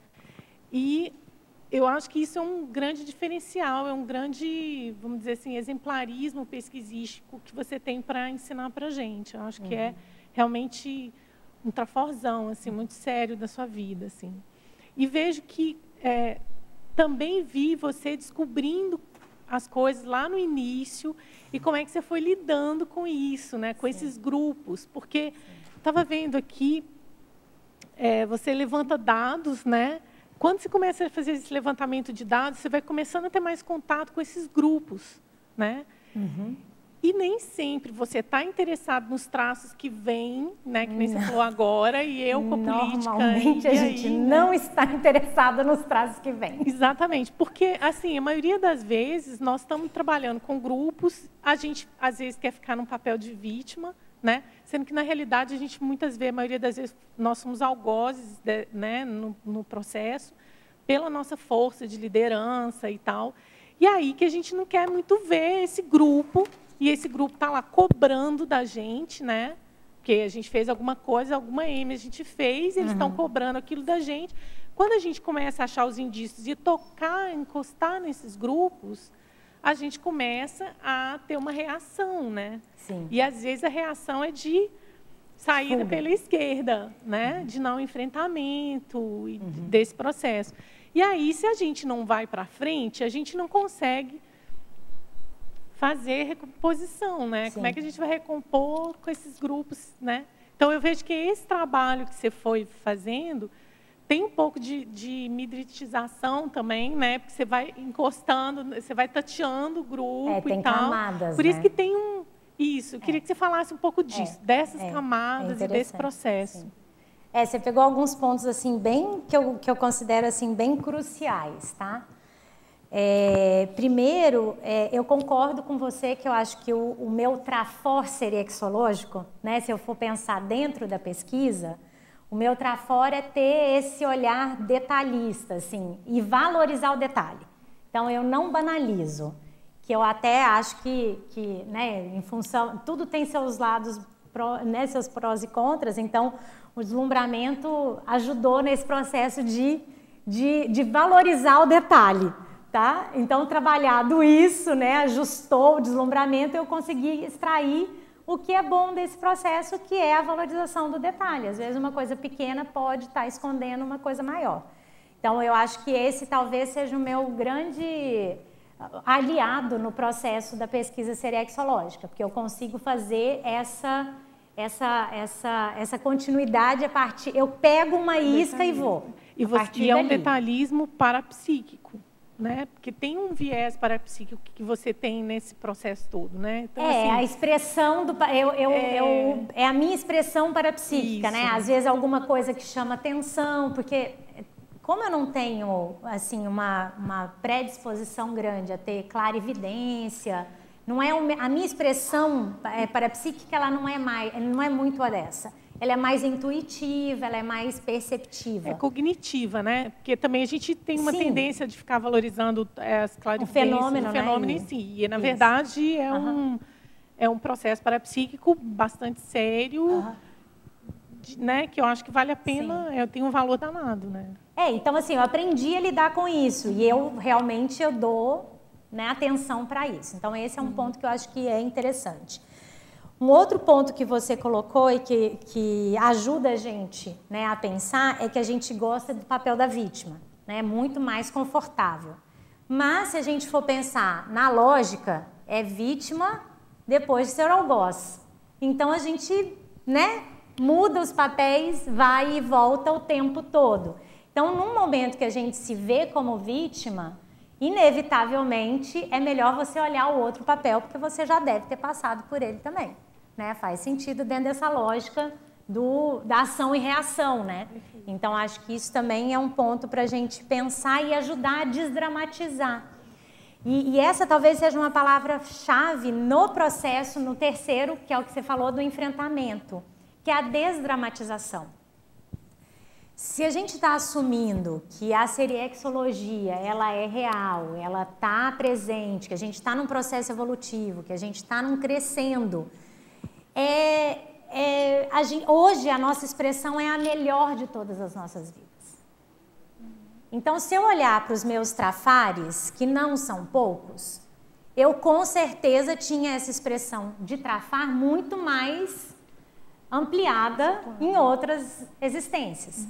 Não é fácil a gente engolir isso, né? É difícil, a gente tem que, né, tomar fôlego. Então, eu vejo que, assim, tem um processo, né, se eu for pensar, eu estou há 9 anos, né? Começou lá em 2010, nós estamos em 2019.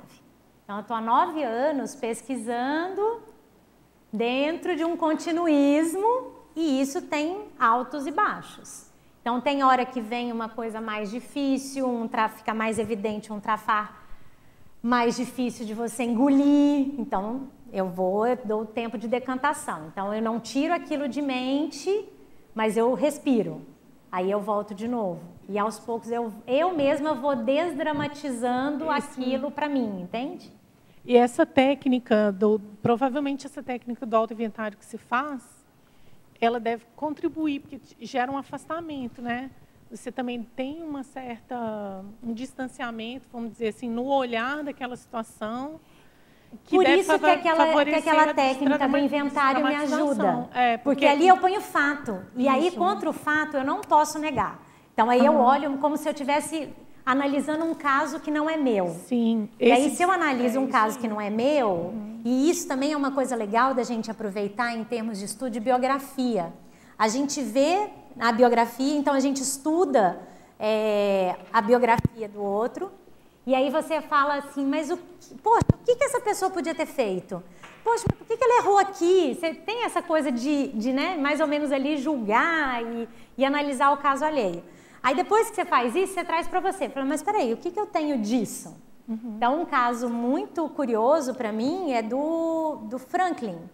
Né? O Franklin, eu tomei uma dor assim do John Adams, né?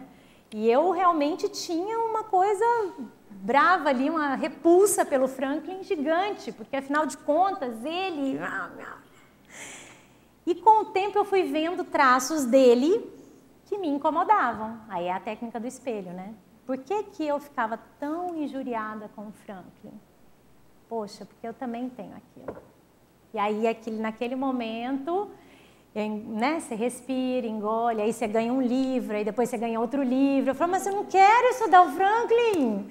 Mas aí você vai ganhando livros sobre o Franklin. E fala, ok, então vamos estudar o Franklin. Então você vai vendo assim, não é uma coisa que, entendi, virei. É uma coisa que você respira, sopra, põe mertiolate, anda mais um pouco, abre, tira o pulso, põe mais um pouco, e aí você vai. Então, assim, é um processo de continuismo mesmo, porque aí, na hora que você vê, você conseguiu desdramatizar e aquilo abre. Aí abre um monte de coisa e você já consegue lidar com aquilo. Beleza, aí você vai, aí de repente pega um outro ponto que, poxa, de novo, vai. Então, é um processo de decantação e levedura, sabe? Vai vindo e aí você vai trabalhando isso. Eu acho que é por aí. Beleza? Margui. Bom, Luciana, você está falando aí, estão me vindo assim algumas ideias, né? E eu queria refletir junto com você, né? Por exemplo, a gente tem vários indícios ao longo da vida que podem nos levar a diversos personagens. Sim. São variáveis que surgem, né? Então a gente escolhe em tese porque assim aquilo a gente afiniza, a gente usa para psiquismo, uma série de coisas, né? E o que eu vejo assim que a gente pega toda a nossa, sabe assim, a tendência, né, que eu vejo é que a gente pega toda a nossa vida para confluir para um único personagem, muitas vezes, né? Sendo que poderia confluir para vários personagens, mas a gente conflui para um único. Então, depois que eu pensei nisso, eu pensei assim, bom, mas a gente nasceu numa família, aquela família não foi por acaso. Então, o que está me vindo assim de ideia é até que ponto, né, a gente vem para resgatar um único grupo ou vários grupos, entendeu? Porque a gente tende a confluir tudo para uma coisa só. E se você confluir para uma coisa só, você pode até abrir janelas, né, com o tempo, mas você vai levar para um personagem, mas aí mais para um personagem. Você tem duas vertentes nisso, né? Eu vejo assim, um lado é que você tem um momento de realmente aprofundar naquilo, né? É o bola da vez, vamos pensar, uma série de sincronicidades, uma série de coisas acontecem que te levam àquela realidade e vale a pena você trabalhar mesmo num processo de aprofundamento naquela personalidade. Não necessariamente para você provar que ela foi você. Isso para mim, assim, é o segundo estágio, né? A gente tem um preparatório, aí o segundo estágio é a gente querer ter uma personalidade para chamar de sua. Faz você parte do processo. Grupo. Você estava no grupo. Sim, mas eu falo assim, faz parte do processo até para você poder aprofundar. Mas isso ainda não é o fato. Porque se você for com esse objetivo, vamos supor assim, não estou falando que seja o seu caso, tá? Mas aproveitando a sua pergunta. A gente pega e identificou. Então, eu vou trazer o meu caso lá da Abigail. Gente, tudo me levava a crer que eu fui a mulher. Se eu ficasse só nisso, ok, já valeu a pena porque eu aprendi um monte de coisa, eu fiz um monte de análises, né, de enxergar a mim mesma, enfim, já valeu. Mas é muito pequeno, é pouco, perto de tudo que pode trazer aquela pesquisa. Na hora que eu abro e começo a ver a família, e olha, eu acho que eu ainda faço só a cutícula, tá? Então, assim, na hora que eu abro e vejo o contexto, eu já ganho muito mais. Então, ela foi a senha para eu chegar na pesquisa. Mas eu ficar querendo provar que eu fui ela é um desperdício muito grande de amparo e muito grande do que você tem que fazer. E acaba que não flui, porque não é isso o objetivo. Lógico que, naturalmente, você vai caminhando para algumas confirmações. Muito mais, às vezes, de grupo do que necessariamente de uma personalidade. Mas, assim, então, nesse processo de identificação com uma personagem, com uma personalidade, é muito mais um processo de você identificar, fazer esse processo de espelhamento e ver, assim, se eu fui ou não fui, o que eu tenho disso e o que eu posso fazer a partir daí. Então, ok, vamos fazer, vamos recompor, vamos escrever, vamos fazer verbete, enfim. Você faz um processo muito maior dentro daquela pesquisa que, inicialmente, é de uma identificação.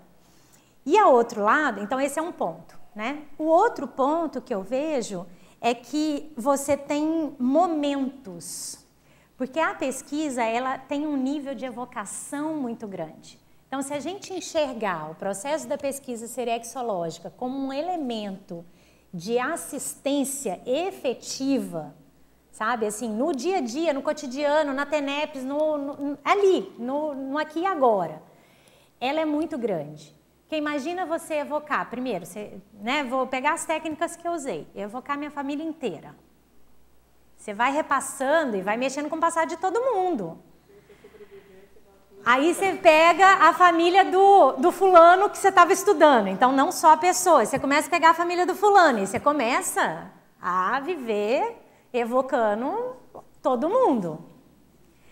Aí você começa a ver que a pesquisa ela tem momentos. Então, tem um momento, por exemplo, na hora que eu entrei nesse negócio, eu entrei com o negócio dos Estados Unidos, beleza. Aí o negócio dos Estados Unidos me levou para o processo da escravidão. O negócio começou a abrir muito mais. Aí entrou para o negócio do comércio. Então, você vai vendo que ela vai tendo escalas. E aí ela vai te levando para outros momentos, para outros períodos, para outras personalidades. Que você vai abrindo. Exatamente. Então, assim, vai e volta, eu tenho algum elemento que me liga nessa primeira pesquisa. Mas ela já está muito mais... Já fluiu para outros lados, né? Ela já deu, os tentáculos já estão. É porque eu fiquei pensando exatamente nisso. Tudo bem que você tem que fazer assistência para aquele grupo, mas se você ficar só nisso é pequeno, né? Mas depende a nossa tendência... do quanto você vai com energia naquilo, entende? Mas por que eu estou falando isso? Porque a gente tende a focar, né? Tudo que a gente teve, tentando mostrar que foi aquilo ali. Exatamente. Vai no objetivo. Ali. E quando na realidade aquilo pode encaixar em muitas variáveis, né? Exatamente. E o quanto que às vezes a gente limita quando a gente fica só querendo mostrar um personagem. Por isso que é interessante a gente ter esse olhar do fato e do que está chegando. Os fatos orientam a pesquisa. Entendi, do que está chegando. Muito isso. E aí eu vou aproveitar um gancho que você trouxe, que é essa questão de grupo. Eu não sei o quanto isso né? Pode até não ser uma grande novidade para ninguém, mas enfim. Eu me lembro quando o Valdo falava que a gente não tinha muita retrocognição em função, ou às vezes ele não podia abrir, né, sobre quem foi e tudo em função da repercussão no grupo, né, em outras pessoas e tal. E aí isso eu fiquei pensando, eu falei, poxa, mas então, até, né, se eu não posso saber quem eu fui por causa do grupo, o que eu posso fazer para melhorar o grupo, para que essa autoconsciência serexológica seja maior no todo, né? Porque é uma derrogação de leis, a gente esquece exatamente para poder ter uma página em branco e ter uma perspectiva de, né, uma reescrita de convivências talvez difíceis no passado. Mas se eu consigo desdramatizar isso comigo e consigo tornar todo um grupo mais assentado nisso, melhor nisso, eu consigo fazer com que esse grupo amadureça a ponto, né, eu contribuo, não sou eu, mas eu contribuo para que esse grupo amadureça a ponto de ser mais possível a gente ter uma autoconscientização, uma rememoração da nossa memória integral. Então, assim, é um processo que também a gente começa a ter essa postura né? E mais de responsabilidade. E isso me levou a uma outra questão, que é assim, o quanto eu gosto e eu estou predisposta a fazer assistência para quem eu gosto. Ou para quem eu acho que, coitado, afinal de contas, precisa, tá abaixo. E aí, de repente, eu comecei a pensar quem eu não gostava, quem me causava incômodo, quem me fazia torcer o nariz. Essa não é uma natureza minha, eu tenho uma tendência muito mais a ser amigável do que antipática, né? Ou tomar antipatia, não que eu não seja, eu sou antipática, mas eu não sou de tomar antipatia alheia. E aí eu comecei então a fazer uma listagem de quem poderiam ser as pessoas que tivessem mal resolvido na minha vida. E o que faz com que isso ainda esteja mal resolvido? E eu comecei a pensionizar nisso. Comecei a pensionizar e comecei a pensar nessas pessoas e comecei a pensar e levar para a TENEPS e nanana. E assim, será que eu consigo reescrever a minha história com essa pessoa? E aí então assim, é interessante a gente começar a pensar, né, quem são os nossos Franklins, né? Lu. Que hoje eu tô de boa com ele. Lu, tá? Então, aqui só um minutinho. Tem uma pessoa aqui na frente, já chego aí. Queria falar sobre esse assunto. Mas... Ah, tá. Só um minutinho, então, Mi. A gente volta nele. Tá. Ô, Luciana, é uma impressão, não é uma pergunta, tá? Tá. O que mais me chamou a atenção na sua apresentação, eu estava vendo a reação das pessoas, foi esse material. Ah, tá. Tá? Daí eu estava olhando aqui, eu olhando para o material, tem uns colchetes, tem umas penas, tem uma imprensa ali, uma máquina de datilografia. Ah. Eu fiquei pensando, isso aqui parece um jornal velho. Era essa ideia mesmo. Isso. Antigo, daí, isso. o teu sobrenome é Lavor, que é trabalho. Aham. Eu pensei, se eu fosse a Luciana, eu ia procurar alguém que escreveu um jornal. Daí, pensando mais... Dono da gráfica? Podia ser também, não. né? Ah. E pensando mais no seu sobrenome, no seu processo de trabalho, no seu processo de comércio, é quem teve um jornal. Eu estava pensando tudo nisso até que você falou que o filho do Quincy Adams teve um jornal. Então, é só uma percepção, não é uma pergunta. Legal. Eu achei muito interessante isso aqui. Legal, eu não tinha associado a ele, mas é interessante. Parece um jornal de 200 anos, e daí você começa a ver a imprensa, seu sobrenome, o comércio, e daqui a pouco você diz que teve um cara que teve um jornal. Legal. Obrigada, tá, foi só uma impressão. Eu não tinha...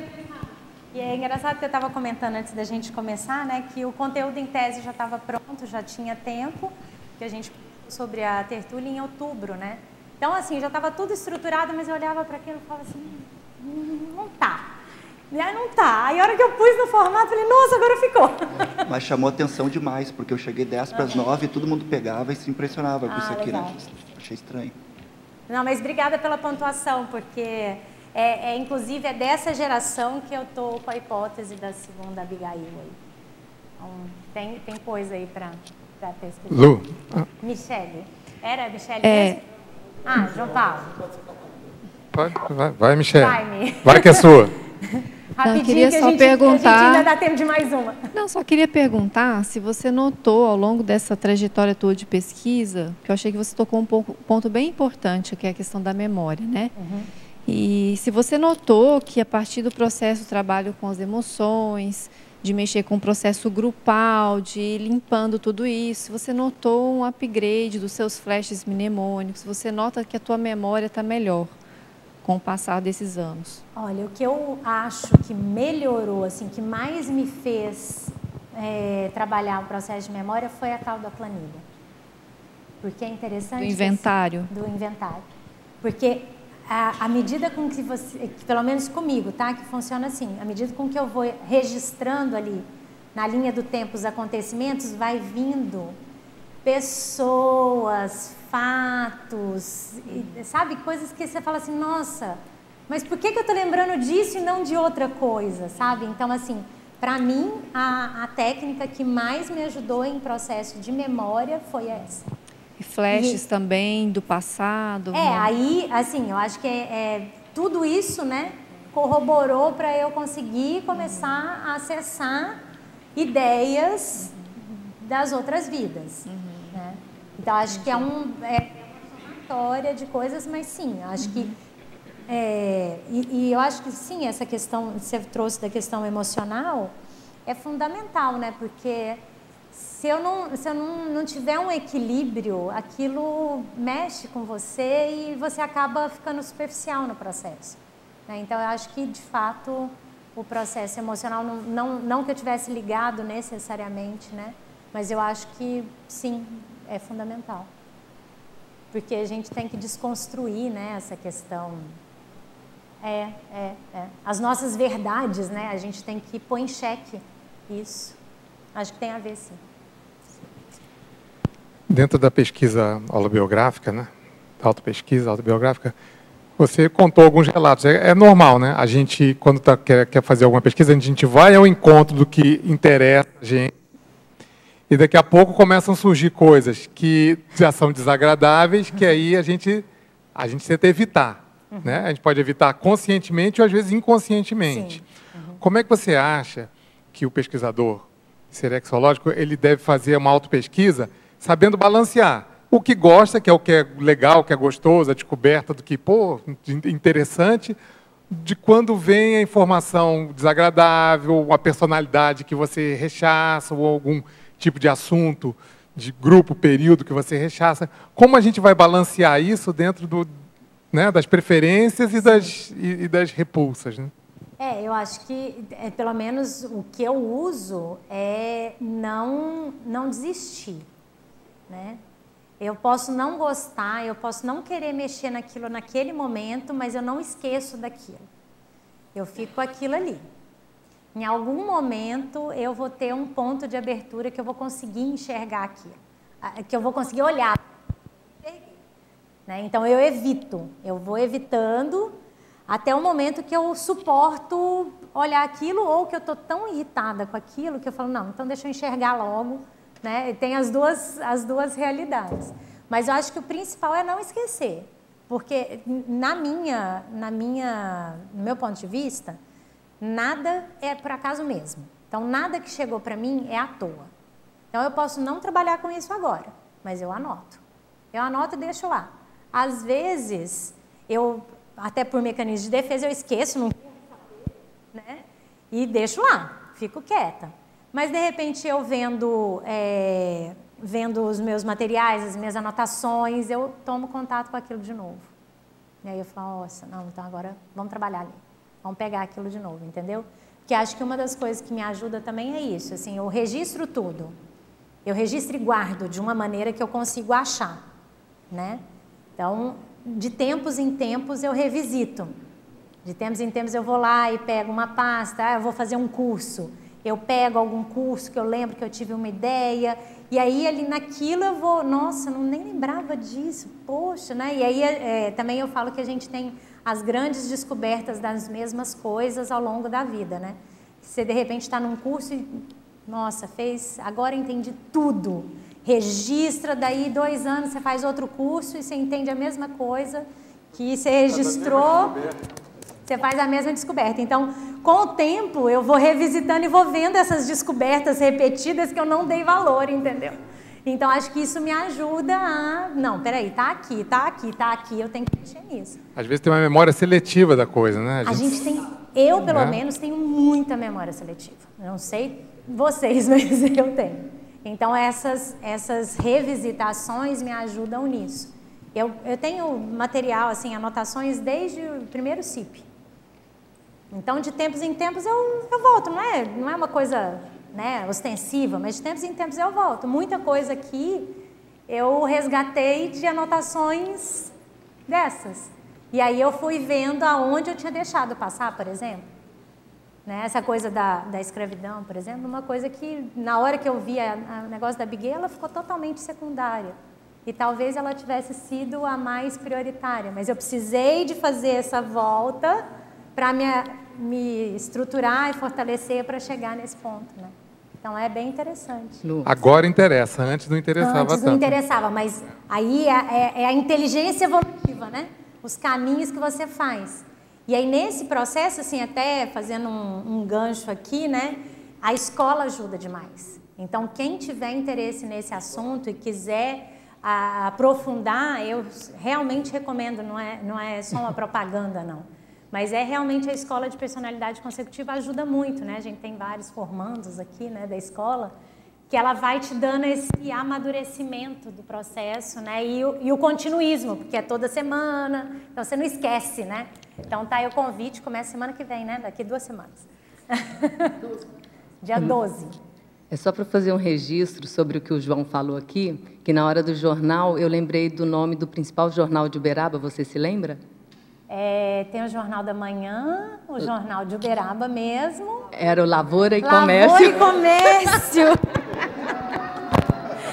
Gente, mesmo. E pior, eu prestei serviço para o Lavoura e Comércio.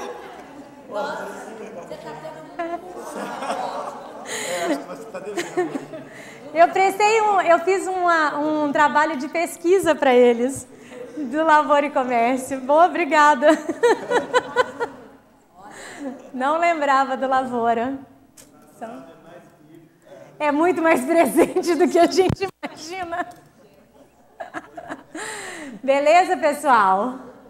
Deu tempo? A próxima, então vamos lá. Agradeço muito, né, as contribuições aí de vocês. Próxima tertúlia matinal, então, no próximo domingo, dia 10/3. O tema é pesquisa da cosmoconsciência, a especialidade cosmoconscienciologia, e o pesquisador é Ulisses Schlosser. Estão todos convidados. Schlosser, certo? Tá certo. Muitíssimo obrigada, pessoal. Bom domingo.